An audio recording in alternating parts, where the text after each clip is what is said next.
সুনামগঞ্জে বৃষ্টিপাত কম থাকায় কমেছে হাওর ও নদীর পানি। বন্যার শঙ্কা না থাকায় স্বস্তি ফিরেছে হাওড়াঞ্চলের মানুষের মনে।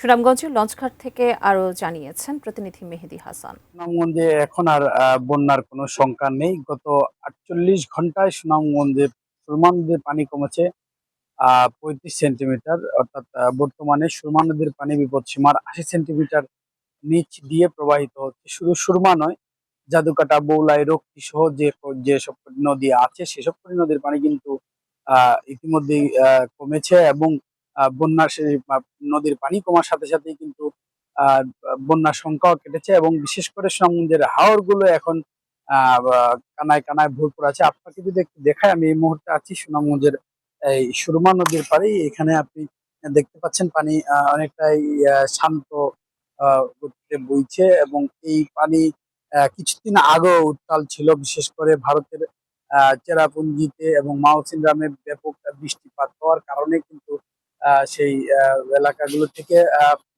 পাহাড়ি ঢল হয়ে পানি নেমেছে এবং এই পাহাড়ি ঢল কিন্তু সুনামগঞ্জের নিম্নাঞ্চলে ব্যাপক ক্ষয়ক্ষতি করে, যার কারণে সুনামগঞ্জের নিম্নাঞ্চলের যে মানুষজন আছেন তারা কিন্তু এই পাহাড়ি ঢল এবং বৃষ্টিপাত হলেই পাহাড়ি ঢল নামে এবং এই পাহাড়ি ঢল হলেই কিন্তু তারা কিছুটা আতঙ্কে থাকেন।